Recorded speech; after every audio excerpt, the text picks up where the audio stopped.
Hi, my name is Joshua Hess with Spokane REI. I'm here to discuss how to get your bike ready for Bike to Work Week and general commuting in Spokane.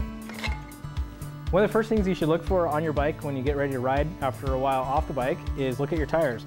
Check to make sure there's no damage to the rubber, or older tires do tend to crack sometimes. Also, if you haven't ridden in a while, inflate the tires maybe the night before you go out, and check the tires again in the morning, make sure they're still inflated. You can always find what the recommended pressure for your bike, or for the wheel on the out surface. It is, like on this one here, it's 130 PSI. For in-town riding at a higher PSI is better because it'll force any debris on the road away from the tire. You're less likely to get a puncture on a harder tire actually. So definitely keep riding at the recommended pressure. One of the other areas you should check on your bike, especially another long layoff on the bike, is check your chain. You can clean your chain. We generally use in our shop here Simple Green and some other degreasers. Simple Green is a good home use degreaser, environmentally friendly, easy to use, not very toxic, but does get the job done.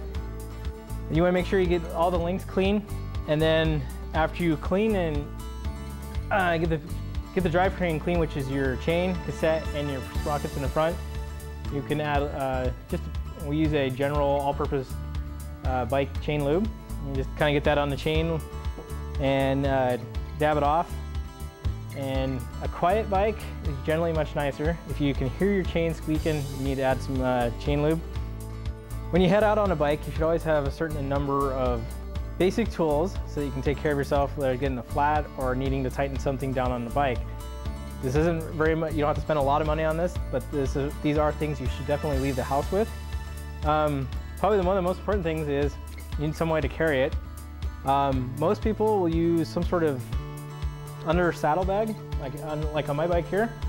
You can get these and they'll hold some of your basic tools, even though people can get cell phones in them. So that'll go under your bike seat. And what to put in there, bike tools are pretty a lot of, if you're gearhead, you'll love them. Most bikes are a metric-based system, so all the bolts that hold the bike together, different parts there are in a metric system. And what you need is, this one does all the major sizes that are on a bike, plus some of your other tools that you might need along the way. Keep you going, especially if you need to tighten down something.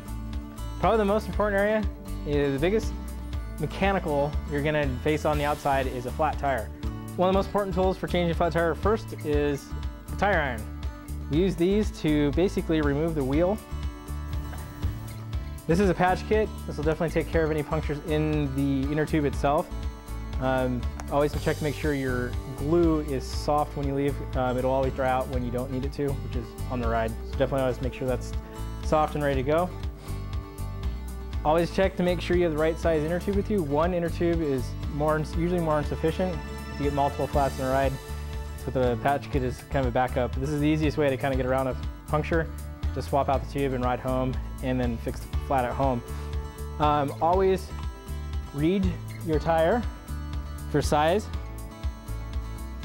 and it's usually printed nice big letters near the company logo. This is a 700C by 23. So it's just come in and ask at any shop. They'll be able to set you up with a good size tube.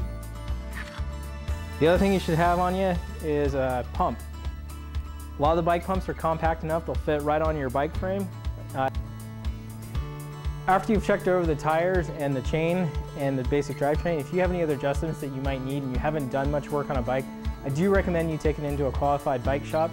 The techs there will be able to do adjustments professionally, and you will ride with confidence in knowing that you're safe on your bike. Please always ride with your helmet and be safe. Thank you.